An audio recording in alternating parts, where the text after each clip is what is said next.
Hello dear students, welcome to Sanjay sir Odia. तो आज आम डिस्कसन करवा plus two second year compulsory paper साहित्य ज्योतिर फास्ट प्रबंध जोड़ा हूँ इतिहास। तो आ पूर्व आम अलरेडी 4टा पार्ट कंप्लीट कर सारी। तो जब आपने से पार्ट गुड़ा देखी ना ताले डिस्क्रिप्शन बॉक्स रे आपण को प्लेलिस्ट लिंक मिल जाव। आपण मैंने प्लेलिस्ट रे क्लिक करी प्लेलिस्ट अनुसार सब क्लास गुड़ा को देखिपारे, जहाँद्वारा आपण मैंने एग्जाम रे 100% स्कोर करेंगे। ठीक अच्छे, तो चलतु डेरी नक आरंभ करवा। तो देखु जब मैंने पूर्व गुड़ा देखी ना निहाती देखूँ तापर ही यहाँ देखिए, अदरवाइज हे तो आपर असुविधा हो पाए यहाँ बुझापी। देखो तो पूर्व ये आम पढ़ी पिता माने पुत्र मान केवल पितृ अर्जित संपत्ति रखा सठिक नुहे, अर्थात से रखा यथेष्ट नुहे। से निज कष्ट अर्जित संपत्ति निज पुत्र मान रखा दरकार। इतिहास आम मान को आउ गोटे शिक्षा प्रदान करे एवं ताहा ही इतिहास सर्वश्रेष्ठ शिक्षा। अर्थात यह छड़ा इतिहास आमको आउ गोटे शिक्षा देता है, जोटा हूँ इतिहास सबुठ श्रेष्ठ अर्थात सबुठ महान शिक्षा। पूर्वे उक्त होती सत्य और सारवस्तु जार तार कदापि विनाश हेबनी। अर्थात बहुत प्राचीन काल गोटे परंपरा चली आसी जो जिनटा सत्य और जोटा हूँ प्राचीन तार कदापि विलय नहीं। इतिहास सर्वश्रेष्ठ शिक्षा देखो मानव समाज जे उन्नत लाभ करी से कदापि विच्युत हेब नहीं। समाज अविराम भाव मंगल आड़ को उन्नति आड़ को अग्रसर होइछि। प्रभेद एति जे जो विषय अयोग्य हेब से वंचित हेब। अर्थात से कहते समाज एवं समग्र मानव समाज उन्नति कर कौन प्रकार तिले मात्र संदेह नहीं, किंतु इस उन्नति जो मैंने भागीदार हो पारे से भल कथा। जो मैंने भाग न नहीं पारे से पछकू फेरी आसले, अर्थात से माने पछगामी हो गले। जो जाति अयोग्य है तार रसातल को गति है, अर्थात ये उन्नति क्षेत्र में जो जाति अयोग्य बोली विवेचित है तार रसातल को गति हो गला।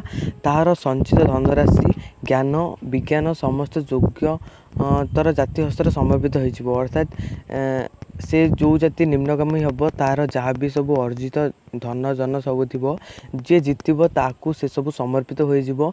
प्राचीन रोम बा प्राचीन भारतर पतन है से समग्र मानव जातिर कई क्षति। अर्थात पुरातन समय रोम बा प्राचीन भारतर पतन होता से समग्र मानव जातिर बहुत क्षति होता। रोम बा भारत जहाँ रक्षा कर पारा नहीं, इंग्लैंड और अमेरिका से प्रस्तुत होती। अर्थात रोम जहाँ जो एवं भारत जो कौन होता तार स्वाधीनता को अक्षुण्ण रखिपारा नहीं। तो किंतु वर्तमान समय इंग्लैंड और अमेरिका निज स्वाधीनता को लेकिन बहुत सचेतन अच्छा निज स्वाधीनता को कौन भी क्षण में हटेबा चाहू ना। इंग्लैंड और अमेरिका जितेबाला निज अयोग्यतार प्रमाण प्रदर्शन करेंगे से नव इंग्लैंड और अमेरिकार अभ्युत्थान घटव। अर्थात से कहते जितेबाला इंग्लैंड और अमेरिका निज अयोग्यतार दृष्टि देखे निज अयोग्यतार परिणाम लोक मान सामना को आणवे से इंग्लैंड और अमेरिकार विलय हेब एवं तैयारी हेब आउ एक नुआ इंग्लैंड एवं आउ एक नुआ अमेरिका। विधाता कार्य कदापि असंपूर्ण रहिब नहीं, मात्र योग्यता न देखि से क्या कौन उच्च अधिकार दियंती नहीं। अर्थात से कहते ना विधाता जहाँ भी कार्य से तो कर चलिए, विधाता कार्य कदापि असंपूर्ण रही पार नहीं, किंतु योग्यता न देखि से क्या भी उच्च अधिकार दियंती नहीं बोली कहुई। साधुता सरलता सत्यनिष्ठ मैत्री क्षमा साहस वीर्य प्रभृति योग्यतार लक्षण। अर्थात आपण मानकू मु रिक्वेस्ट करुँची स्लाइडली नोट डाउन कर दिंतु योग्यतार लक्षण कौन कौन हुए तो आपण मानकू एग्जाम रे मल्टीपल चॉइस क्वेश्चन पचारि पारे। देखंतु साधुता सरलता सत्यनिष्ठा मैत्री क्षमा साहस वीर्य प्रभृति योग्यतार लक्षण एगुड़िक हराई केवल भोग विलास आमोद आलस्य दिन कटाई कौन व्यक्ति बा समाजर उन्नति लाभ हो पार नहीं। यदि आपण मैंने योग्यतार जहाँ भी सब लक्षण अच्छे से सबको भूली जाती आलस्य आमोद जीवन यापन करती ताहले आपणकर कदापि उन्नति हो पार नहीं। जड़े इंग्राजी ग्रंथकार कहते the evolution of highly destinated society must be moral, it must run the grooves of the celestial wheels, it must be certainly in the aims. अर्थात जातिर सदासर्वदा उन्नति रहिबा ही निहाती दरकार। ये कथा गुड़िक बर्णेपन्ने सत्य। नीतिहीन अनुदार जाति कदापि सभ्यतार उच्चतर सोपान आरोहण करें ना। अर्थात जो जाति नीतिहीन जो जातिर कौन नीति नियम ना जो जातिर कौन निर्दिष्ट नियमावली ना से जाति कदापि उच्चतर सोपान हुए तो गति न करें। प्रत्येक जातिर इतिहास यही साक्ष्य प्रदान करुच्च। अर्थात प्रत्येक जातिर इतिहास कौन प्रदान करुच्ची ना जो जाति ही सफल से ही आगक बढ़, जो जाति सफलतार शीर्ष में पहुँची पार ना से विफलतार प्रदर्शन करिबो। इतिहास संबंध में मोर वक्तव्य एहिटारे शेष है। वर्तमान प्रसंग क्रमे आउ गोटे कथार उल्लेख कर प्रबंधर उपसंहार करी। समग्र भाव में मानव जातिर अतीत इतिहास अध्ययन करने सर्वथा विधेय। अर्थात से कहते इतिहास विषय में मोर जहाँ भी कहबार हुए तो ये समाप्त है। एवं प्रसंग क्रमे अर्थात सिस्टमेटिकली देखिले मुझे आउ गोटे जिनस कहबी तापर प्रबंधर समाप्त करी। मात्र मनुष्य क्षुद्र जीव तार स्वदेश बा स्वजाति बोली गोटे अति प्रिय वस्तु रही। से वस्तुटी प्रति तार स्वाभाविक अनुराग अधिक। स्वजाति संगे निकट संपर्क ही अनुरागर कारण। अर्थात मनुष्यर निजर स्वजाति और स्वप्रीति बोली गोटे बहुत ही भल जिनस अच्छे। ये जिनसटी हूँ मनुष्यर सबुठु बढ़िया गुण। यही अनुरागु मनुष्यर साधारण मानव जाति प्रति अनुराग शिक्षा और यार गुण शत शत मानव आम मान निकट देवता रूपे परिवर्तित होता। अर्थात सब मनीष भल मनीष नुहे, सब भल मनीष मनीष नुहति। ठीक अच्छे। तो ये दृष्टि देखिले मनुष्यर गोटे स्वजाति निज जाति प्रति प्रेम, निज प्रति प्रेम, निज परिवार प्रति भल पाइबा रही। यारी बगैर आपण मैंने भल मनुष्य कदापि हो पारे ना। सुतरां स्वजातिर इतिहास विशेष भाव में शिक्षा करने प्रत्येक स्वजाति वस्तुला व्यक्तिर अलंघनीय कर्तव्य। अर्थात निज जातिर पुराणा समय निज जाति कौन कार्य करथिला, वर्तमान आपण जातिर उन्नति होउछि कि अवनति होउछि ए विषय जानिबा प्रत्येक स्वजाति वस्तुला व्यक्तिर गोटे कर्तव्य। एवं यही कर्तव्य उल्लंघन करने कथा नुहे।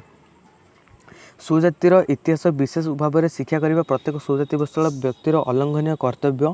मात्र अनेक स्थल में ए प्रकार विकृत स्वजाति प्रियता देखा जाए और अनेक स्थल में विकृत स्वजाति प्रियता अर्थात खराब स्वजाति प्रियता देखा जाए। यह संकीर्णता और परजाति विद्वेष नाम नामांतर एथुर हृदय को रक्षा करने सर्वथु विधेय। अर्थात जो स्वजाति जो स्वजाति वस्तुला व्यक्ति निज जाति विषय न पढ़ी अलग जाति मान विषय समालोचना करता थटा प्रयास करता से ताहार विलय होता है। यही दृष्टिशक्ति को ह्रास करता। अन्य जातिर महत्व देखा दिए ना।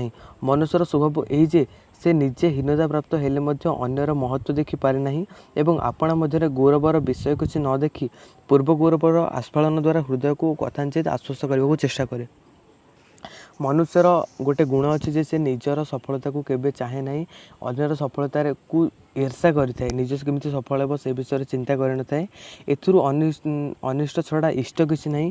पूर्व गौरवर स्मृति उन्नति लाभ गोटे स्मृति अच्छी ए संचय ना। मात्र ताहार जेबे केवल श्रुति व वाक्य माध्यम अवस्थित करे तेबे तद्वारा फल लाभ हुए ना।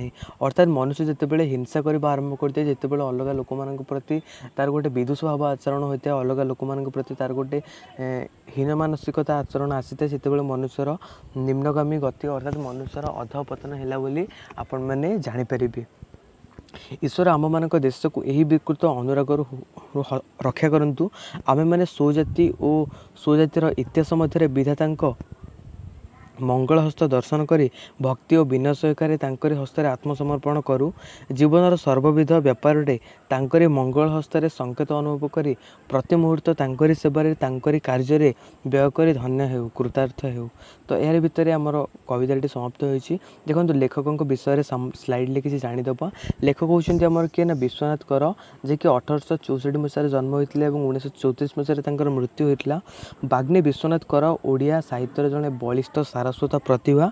से जड़े सफल संपादक, प्राबंधिक, सारस्वत संगठक, समाज संस्कारक, देश सेवक और उच्चकोटीर गद्य लेखक। ओडिया साहित्यर विकास में तांकर भूमिका गुरुत्वपूर्ण। विविध प्रबंध तांकर उल्लेखयोग्य प्रबंध संकलन। विश्वनाथ करଙ୍କ द्वारा लिखित प्रबंध साहित्य और जीवन, साहित्य चर्चा, साहित्य समालोचना, अनधिकार चर्चा, भाषा चर्चा, स्वाधीन चिंता, अनंत प्रेम, साहित्य महाश्रुत इत्यादि स्मरणीय। प्राबंधिक उक्त प्रबंध में ओडिया साहित्यर समकालीन सामाजिक व्यवस्था और अवस्था को आलोचना करने सहित रक्षणशीलता विरुद्ध विद्रोह कर। इतिहास प्रबंध में विविध प्रबंध संगृहीत। विश्वनाथ कर ओडिशार प्राचीन सारस्वत प्रतिष्ठान उत्कल साहित्य समाजर जड़े प्रथम संपादक। विश्वनाथ कर कटक जिलार महांगा निकटस्थ मूल बसंत ग्राम जन्म होते। तो यार भितर आपंक चैप्टरटी कंप्लीट हो जाए।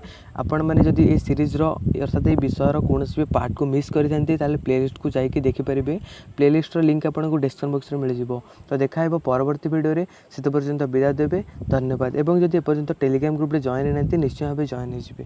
Thank you so much.